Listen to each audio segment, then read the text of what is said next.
Vous allez entendre des conversations entre deux personnes. Indiquez à quel dessin correspond chaque conversation.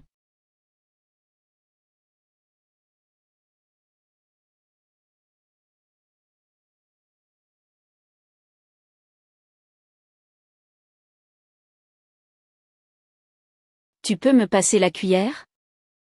La cuillère. Tu veux dire pour la soupe? Non, en fait je voulais dire la fourchette, je vais piquer les morceaux de viande.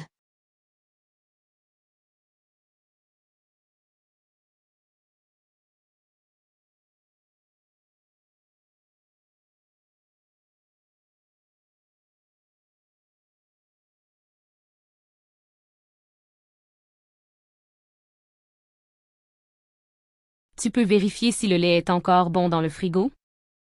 Attends, je pose juste la casserole sur la cuisinière. Et n'oublie pas de fermer la porte du frigo cette fois, pas comme avec la machine à laver hier.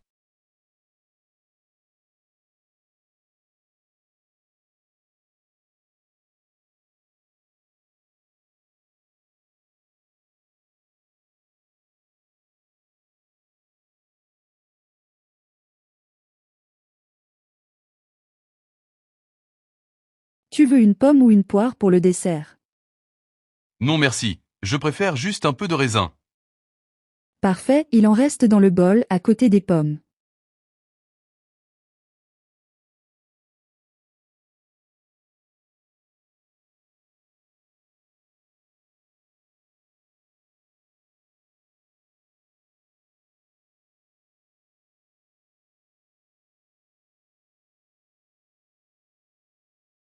Tu veux prendre un peu de sirop pour ta toux?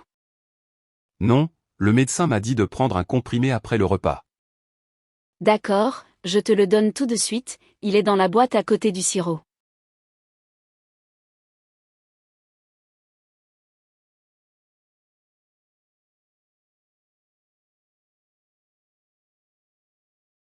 Vous allez entendre des annonces diffusées dans un lieu public. Pour chaque annonce, répondez à la question.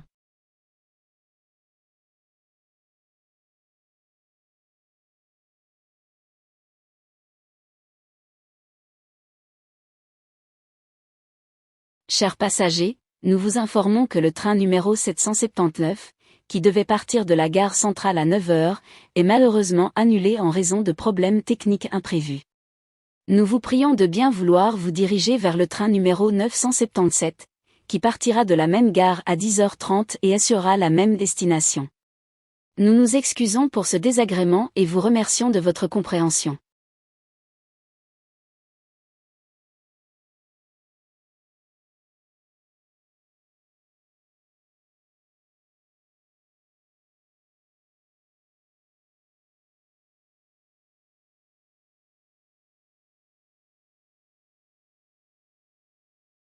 Attention, chers clients.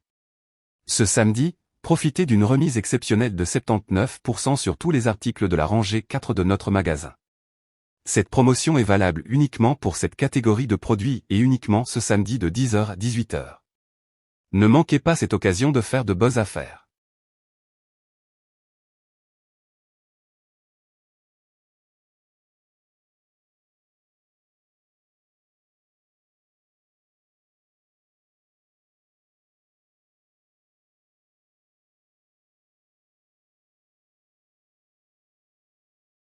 Nous vous informons que le départ du train prévu à 8h45 a été retardé en raison de problèmes techniques. Le train partira désormais à 9h30. Nous vous prions de bien vouloir patienter dans la salle d'attente, où des informations complémentaires seront fournies. Nous vous remercions pour votre patience et vous présentons nos excuses pour ce retard.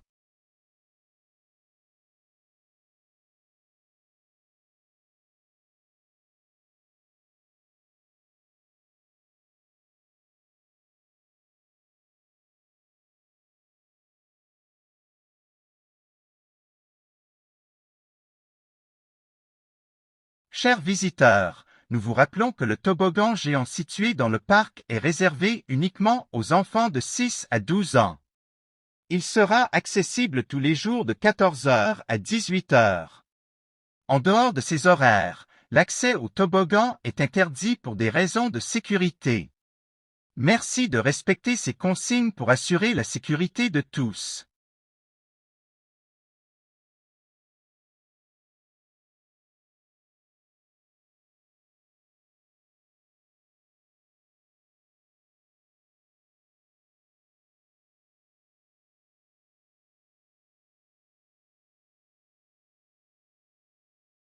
Chers auditeurs, en raison d'un accident majeur sur l'autoroute A7, nous vous informons qu'une déviation est désormais en place pour permettre aux véhicules de continuer leur trajet.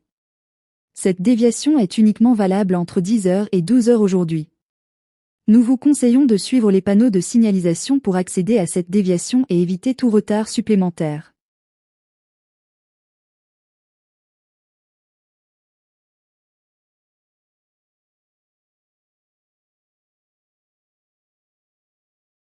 Vous allez entendre des messages sur votre messagerie téléphonique.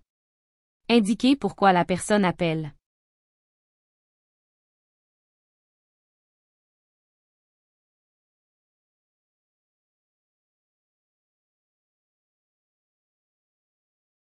Bonjour, ici le secrétariat du docteur Dupont. Nous vous informons que votre rendez-vous prévu pour 16 h demain doit être déplacé. Le nouveau créneau horaire est fixé à 13 h, car le docteur a un empêchement. De plus, la consultation se tiendra désormais au 19e étage, au lieu du 17e. Nous vous prions de bien vouloir nous excuser pour ce changement de dernière minute et de nous confirmer votre disponibilité pour ce nouvel horaire. Merci beaucoup.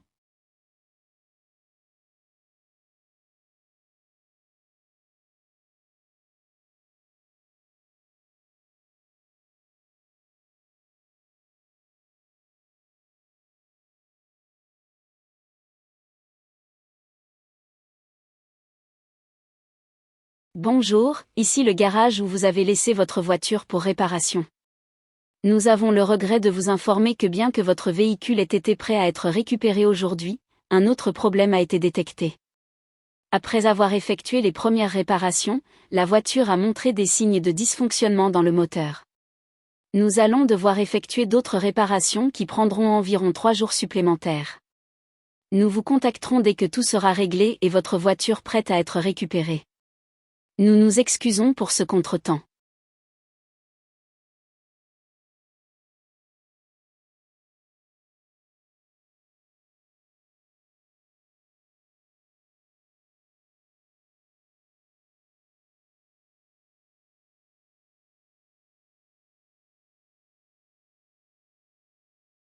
Bonjour, c'est pour vous informer que, malheureusement, nous devons annuler la fête d'anniversaire prévue pour ce samedi en raison de circonstances imprévues.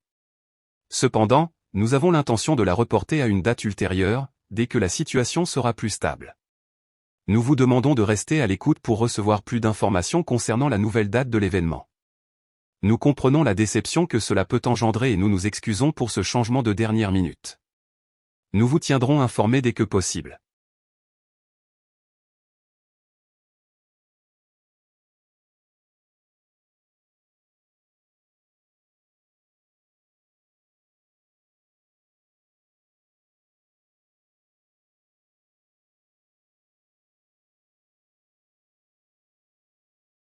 Bonjour, je vous contacte pour vous annoncer que nous avons bien reçu votre candidature et avons le plaisir de vous informer que vous avez réussi l'examen d'embauche pour le poste de responsable marketing. Vous êtes invité à participer à un entretien final prévu pour la semaine prochaine. Nous avons été impressionnés par vos compétences et votre expérience. Il est important que vous confirmiez votre disponibilité pour cet entretien. Nous attendons votre réponse dans les plus brefs délais pour finaliser votre dossier.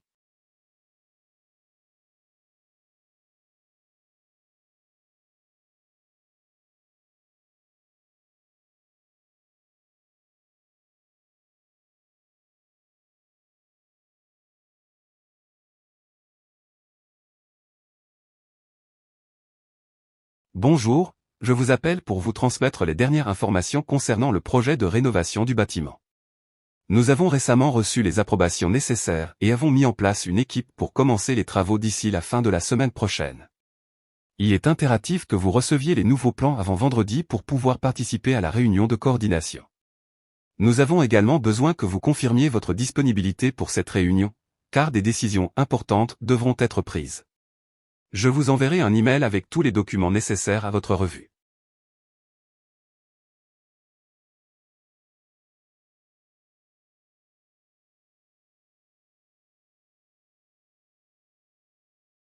Vous allez entendre 3 personnes répondre à la question suivante. Êtes-vous opposé à l'utilisation quotidienne des transports en commun à la place de la voiture? A. Elle est favorable à l'utilisation quotidienne des transports en commun. B. Elle est défavorable à l'utilisation quotidienne des transports en commun. C. Elle est favorable à l'utilisation des transports en commun sous certaines conditions. D. Elle ne donne pas clairement son avis.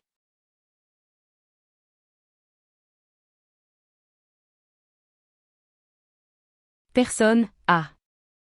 Honnêtement, je ne peux pas imaginer ma vie sans voiture. J'habite en périphérie de la ville et les transports en commun ne couvrent pas cette zone efficacement. Le bus passe toutes les heures, et le train est souvent en retard. Avec mes horaires irréguliers, c'est tout simplement ingérable. De plus, j'apprécie le confort, l'intimité et la flexibilité qu'offre la voiture. Pour moi, remplacer la voiture par les transports, c'est perdre en qualité de vie. Je comprends l'argument écologique, mais il n'est pas suffisant pour me convaincre.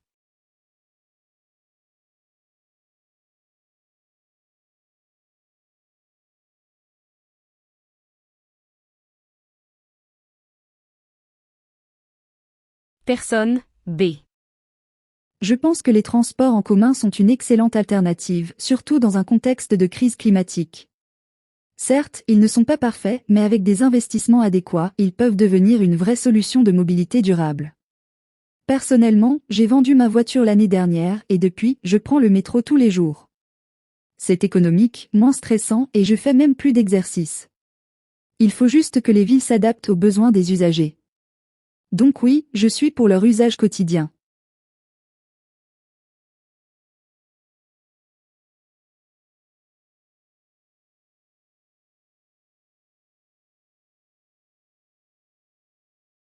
Personne C. Je crois que la question n'a pas de réponse universelle. Tout dépend du contexte géographique, professionnel et familial de chacun. Dans une grande métropole, les transports en commun sont souvent efficaces et rapides. Mais dans les zones rurales ou semi-rurales, cela devient compliqué. Je ne suis ni entièrement pour, ni complètement contre. Il faut évaluer chaque situation au cas par cas. Ce qui est essentiel, c'est d'offrir une diversité de moyens de transport pour que chacun choisisse ce qui lui convient le mieux.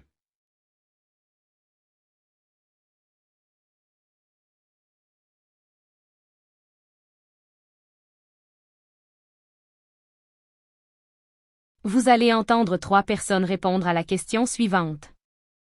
Êtes-vous d'accord que les enfants doivent obligatoirement aller à la maternelle? A. Elle est favorable à l'obligation d'aller à la maternelle. B. Elle est opposée à l'obligation d'aller à la maternelle. C. Elle est favorable sous certaines conditions. D. Elle ne donne pas clairement son avis. Personne A. À mon avis, la maternelle est essentielle pour le développement des enfants, non seulement sur le plan cognitif, mais aussi sur le plan social. Les petits apprennent à interagir avec d'autres, à suivre des règles, à devenir plus autonomes. Ce sont des compétences qu'on ne peut pas toujours développer à la maison. Certes, tous les enfants n'ont pas les mêmes besoins, mais une fréquentation régulière de la maternelle permet d'assurer une certaine égalité des chances. Je pense donc qu'elle devrait être obligatoire, au moins à partir d'un certain âge.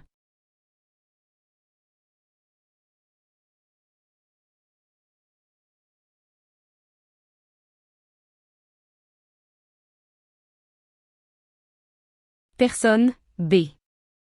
Je ne suis pas convaincu par l'idée de rendre la maternelle obligatoire. Chaque enfant évolue à son propre rythme, et certains peuvent bénéficier davantage d'un environnement familial pendant les premières années. De plus, cela dépend aussi beaucoup des structures disponibles. Certaines maternelles sont surchargées et manquent de personnel qualifié. Forcer tous les parents à inscrire leurs enfants sans garantir une qualité d'accueil équivalente me semble injuste.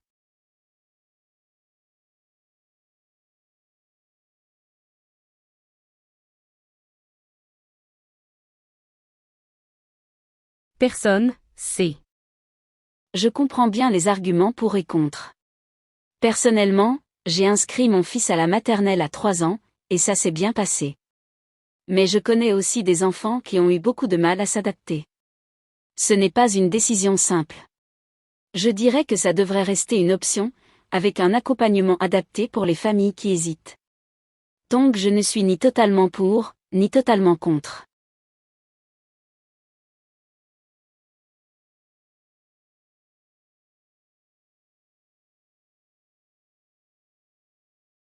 Vous allez entendre des émissions de radio. Pour chaque émission, répondez à la question.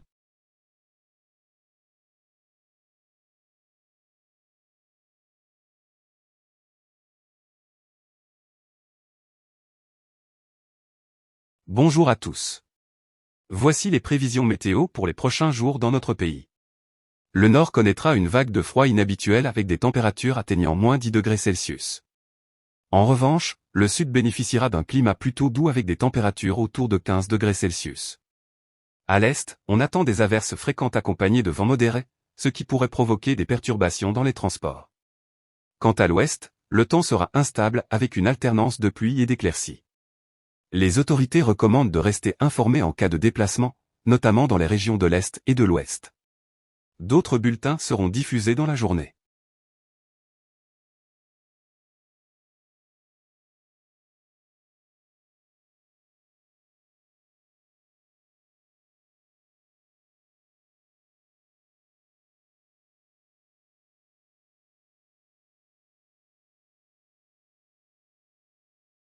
Selon les données publiées ce matin par le ministère des Transports, 32 450 accidents de la route ont été enregistrés en 2024, contre 35 200 en 2023, soit une baisse de 7,8%. Toutefois, 2310 personnes ont perdu la vie cette année, ce qui représente une hausse de 2,6% par rapport aux 2250 décès de l'an dernier. Le nombre de blessés graves est aussi en augmentation, atteignant 10 320 contre 9 800 en 2023. Le sud du pays reste la région la plus touchée avec 9 000 accidents, suivi de l'Est avec 8 700. Le Nord a connu 7 500 accidents, tandis que l'Ouest a vu une nette amélioration avec seulement 6 250 cas. En réponse à ces chiffres, le gouvernement prévoit de lancer une campagne nationale de prévention à partir de juin.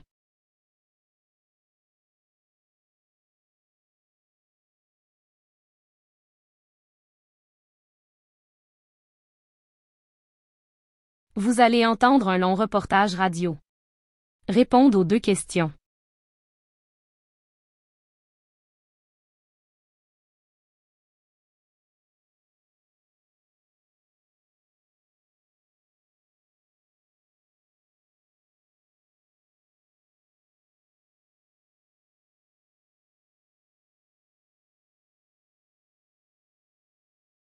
Pouvez-vous nous expliquer les conséquences de la consommation d'alcool pendant la grossesse?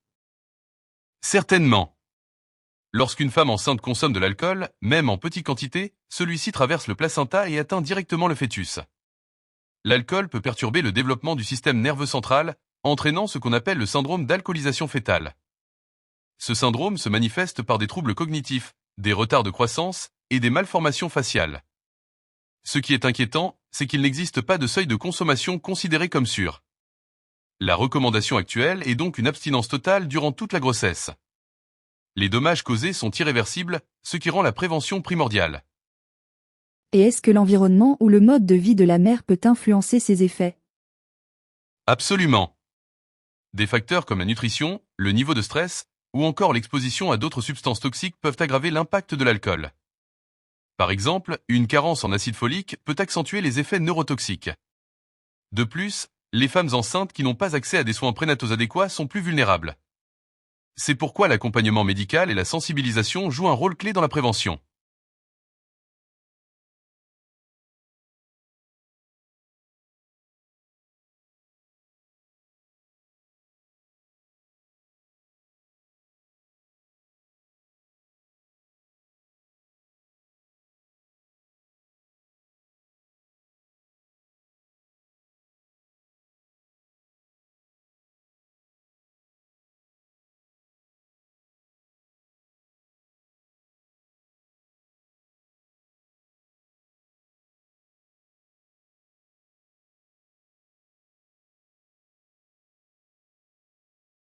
Quels sont les impacts du manque de sommeil sur notre cerveau, notamment lorsqu'on reste éveillé très tard?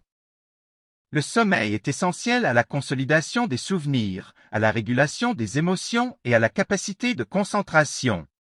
Quand une personne se prive régulièrement de sommeil, surtout en restant éveillé tard, le cerveau fonctionne en mode dégradé. La vitesse de traitement de l'information diminue et les prises de décision deviennent plus impulsives. Des études ont montré que le cortex préfrontal est particulièrement affecté, ce qui altère les capacités d'analyse critique. Et à long terme, y a-t-il des conséquences plus graves? Oui, à long terme, le manque chronique de sommeil peut favoriser le développement de pathologies neurodégénératives comme Alzheimer. Il y a également un lien établi entre l'insomnie et les troubles anxieux ou dépressifs. En réalité, le sommeil agit comme une fonction de nettoyage du cerveau. Sans lui, les déchets métaboliques s'accumulent, ce qui nuit à la santé cognitive globale.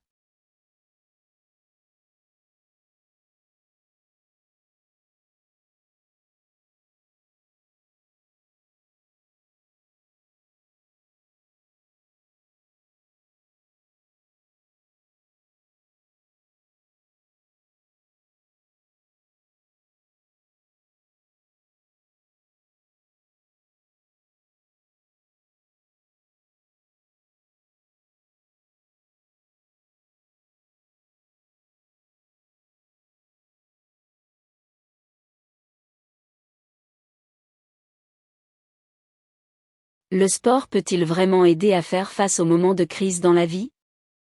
Oui, l'activité physique régulière libère des endorphines, hormones qui améliorent l'humeur et réduisent le stress. Elle régule aussi le rythme circadien, ce qui améliore le sommeil et, par conséquent, la résilience émotionnelle. Plusieurs études en psychologie comportementale ont montré que les personnes pratiquant une activité physique quotidienne sont mieux préparées à affronter des périodes de forte pression ou de changements soudains. Est-ce que cela fonctionne pour tout le monde? Pas exactement. Certains profils psychologiques, comme les personnes souffrant de dépression sévère, peuvent ne pas répondre aussi bien au sport. Il faut également prendre en compte la régularité, une pratique irrégulière ou excessive peut, au contraire, générer du stress. Il faut donc adapter le type d'activité à l'individu, en tenant compte de son état de santé physique et mentale.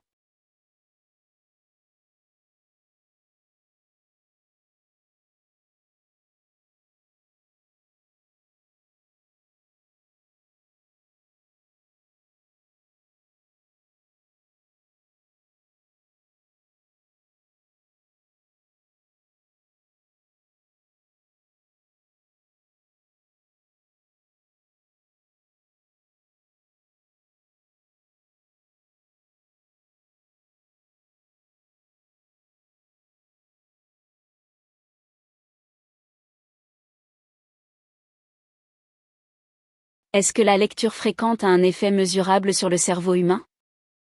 Oui, de nombreuses recherches en neurosciences ont mis en évidence que la lecture régulière augmente la connectivité neuronale. Elle sollicite des zones du cerveau impliquées dans la mémoire, la visualisation, le langage, et même l'empathie. La lecture stimule la matière grise, notamment dans les zones pariétales et temporales. De façon surprenante, ces effets peuvent être observés même après une courte période d'exposition à la lecture. Ces effets sont-ils durables? Si la pratique est maintenue, oui. Mais si la lecture est abandonnée, la plasticité cérébrale décline. Cela montre que le cerveau est malléable, mais aussi exigeant, il faut entretenir les connexions. D'ailleurs, chez les enfants, l'habitude de lire tôt dans la vie est associée à un développement plus avancé du langage et des fonctions exécutives.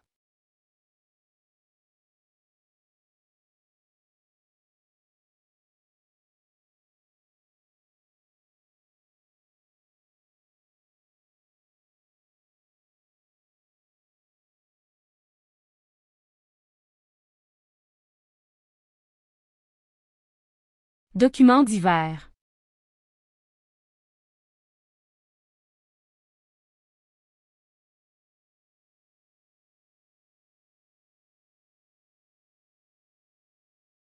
La consommation de cigarettes durant la grossesse a des effets néfastes sur le développement du fœtus, dont les conséquences peuvent se manifester à court et à long terme.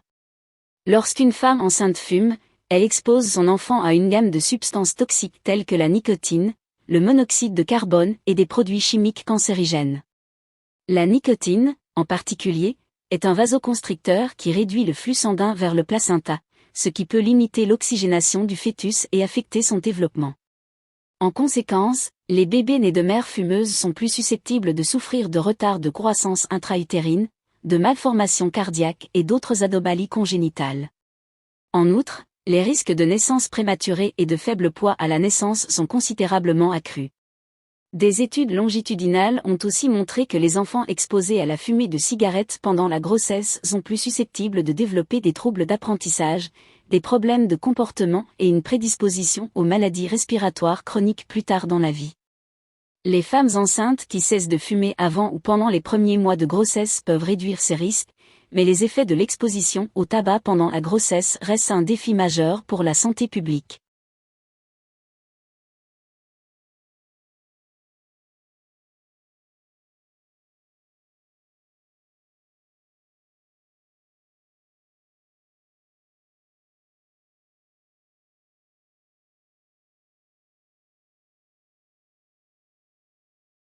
Le port du masque est devenu un symbole de prévention pendant la pandémie de Covid-19, et son efficacité pour limiter la transmission des maladies respiratoires a été largement prouvée. Les masques, en particulier ceux de type FFP2 et chirurgicaux, servent de barrière physique entre l'individu porteur du masque et son environnement, empêchant la diffusion des gouttelettes respiratoires qui peuvent contenir des virus et des bactéries. Dans les zones fortement infectées, l'usage généralisé des masques a contribué à réduire la vitesse de propagation du virus, en complément d'autres mesures comme le confinement et la distanciation sociale. Cependant, bien que les masques soient un outil efficace de prévention, leur efficacité dépend également de la manière dont ils sont utilisés. Un mauvais ajustement du masque, un port prolongé ou un usage incorrect peuvent réduire leur efficacité. De plus, il est important de rappeler que le masque ne remplace pas d'autres mesures sanitaires telles que le lavage des mains et la ventilation des espaces. En outre, certains chercheurs ont exprimé des préoccupations concernant l'impact psychologique du port du masque à long terme, notamment en ce qui concerne les interactions sociales et le bien-être mental, bien que ces effets restent à évaluer plus en profondeur.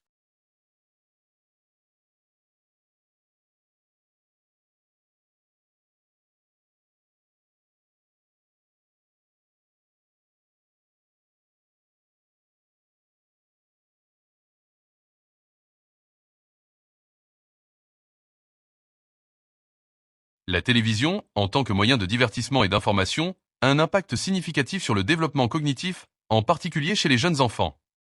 L'exposition excessive à la télévision peut altérer les capacités d'attention et de concentration, réduisant ainsi la capacité des individus à s'engager activement dans des tâches cognitives complexes. Une étude menée sur des enfants ayant regardé plusieurs heures de télévision par jour a montré qu'ils avaient des difficultés à suivre des instructions verbales et à mémoriser des informations complexes. En outre, le contenu de la télévision joue un rôle crucial. Les émissions violentes ou non éducatives peuvent provoquer des altérations dans la gestion des émotions et la régulation du comportement. D'autre part, des recherches ont également révélé que les programmes éducatifs, en particulier ceux qui favorisent l'interaction et la réflexion, peuvent avoir un effet bénéfique sur le développement intellectuel et les compétences sociales des enfants. Toutefois, la télévision reste une distraction potentielle, et son usage doit être équilibré pour éviter les effets négatifs sur le développement cognitif.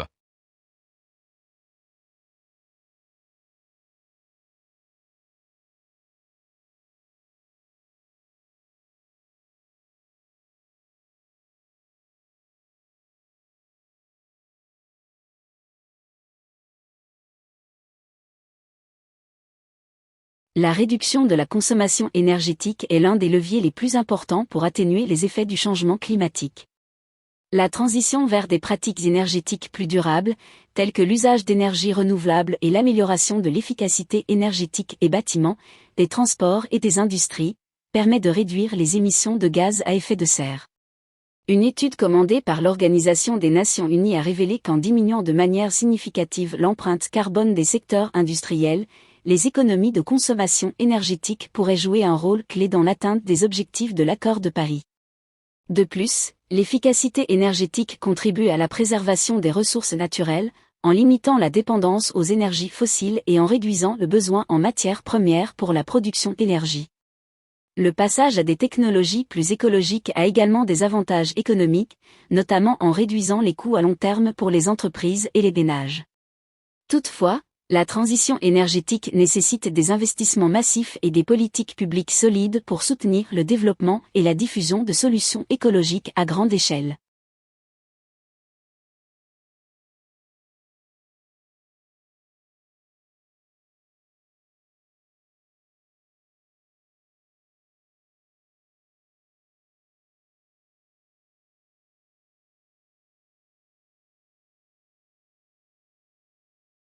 La déforestation a des répercussions profondes et durables sur le climat mondial.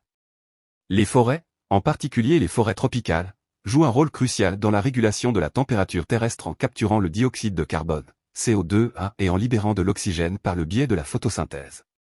Lorsque les arbres sont abattus et que les forêts sont détruites, non seulement cette capacité de captation du carbone est réduite, mais le CO2 stocké dans les arbres est également libéré dans l'atmosphère, exacerbant ainsi l'effet de serre. Les scientifiques ont démontré que la déforestation contribue à une élévation des températures locales et globales, car elle perturbe le cycle naturel de l'eau et modifie les schémas de précipitation. De plus, les forêts jouent un rôle important dans la régulation des cycles de l'eau et de l'humidité, et leur disparition peut entraîner des sécheresses prolongées, une réduction de la couverture végétale et des catastrophes naturelles, comme des inondations et des tempêtes. À long terme, la déforestation contribue au réchauffement climatique, avec des conséquences potentiellement irréversibles pour la biodiversité et la stabilité des écosystèmes mondiaux.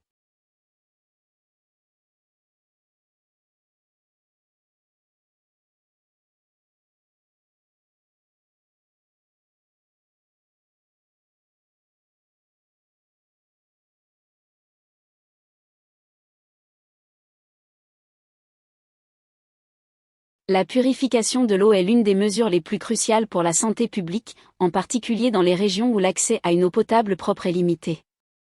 Les maladies gastro-intestinales, telles que la diarrhée, le choléra et la dysenterie, sont souvent transmises par l'eau contaminée par des agents pathogènes tels que des bactéries, des virus et des parasites. Les systèmes de purification de l'eau, qui incluent la filtration, la chloration et la distillation, éliminent ces agents pathogènes et rendent l'eau plus sûre à boire. Des études montrent que dans les régions où l'eau est traitée de manière adéquate, les taux de maladies liées à l'eau diminuent de manière significative, ce qui améliore la santé publique. Cependant, la purification de l'eau ne suffit pas à elle seule pour éliminer toutes les causes de maladies, car les mauvaises pratiques d'hygiène et l'absence de système d'assainissement adéquat peuvent toujours présenter des risques. De plus, certaines méthodes de purification peuvent être coûteuses ou difficiles à mettre en œuvre dans des communautés rurales ou sous-développées.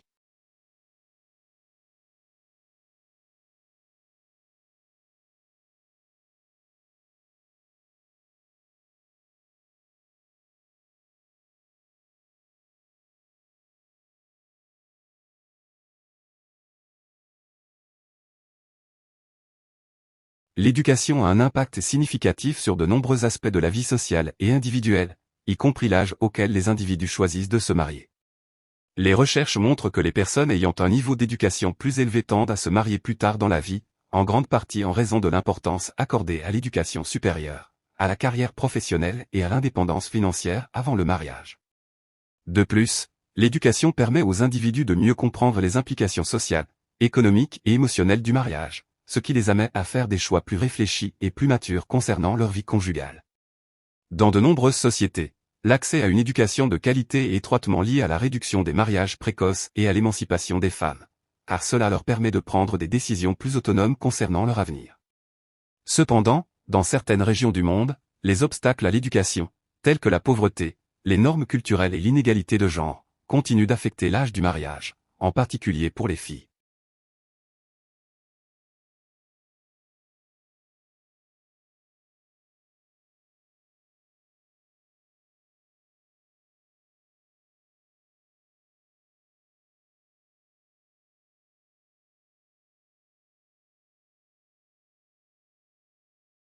Les réseaux sociaux ont modifié de manière significative la manière dont les individus se rencontrent et développent des relations amoureuses. Grâce à des plateformes comme Facebook, Instagram et Tinder, les gens peuvent désormais établir des connexions avec d'autres individus qui partagent des intérêts similaires, ce qui facilite la formation de relations amoureuses ciblées. Ces plateformes offrent des outils puissants de filtrage qui permettent aux utilisateurs de spécifier leurs préférences en termes de caractéristiques physiques, d'intérêts ou de valeurs personnelles. Cependant, bien que les réseaux sociaux offrent des possibilités uniques de rencontrer de nouvelles personnes, ils comportent également des risques.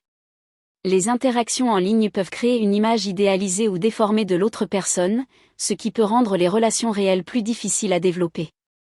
De plus, la dépendance aux algorithmes et à la culture du « match » peut parfois rendre les relations superficielles, car les individus peuvent se concentrer davantage sur des critères externes que sur des affinités profondes.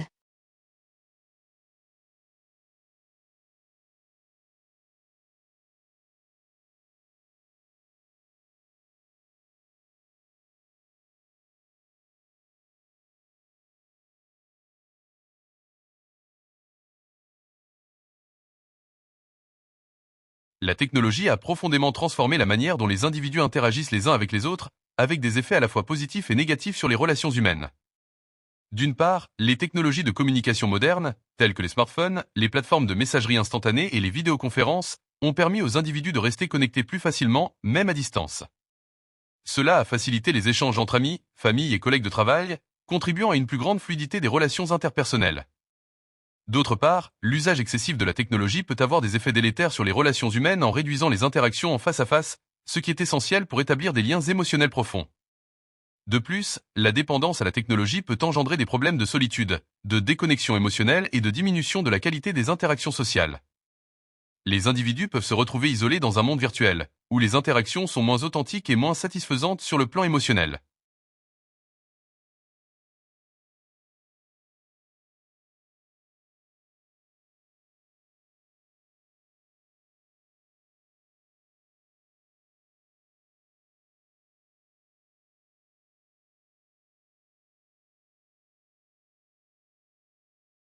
Les lunettes ont longtemps été perçues de manière ambivalente en termes d'attractivité. Dans certaines cultures, elles ont été associées à un certain stéréotype d'intelligence, mais parfois aussi à une image moins désirable de personnes introverties ou sérieuses. Cependant, au fil du temps, les lunettes sont devenues un accessoire de mode et un moyen pour les individus de personnaliser leur apparence, ce qui peut augmenter l'attrait. Les lunettes peuvent mettre en valeur les traits du visage et contribuer à un look unique ou sophistiqué, ce qui peut renforcer l'attractivité. Par exemple, certaines montures de lunettes peuvent attirer l'attention sur les yeux, les rendant plus expressifs et plus séduisants. De plus, les lunettes peuvent être perçues comme un signe de personnalité, de style ou de créativité, ce qui peut rendre une personne plus intéressante sur le plan visuel et social.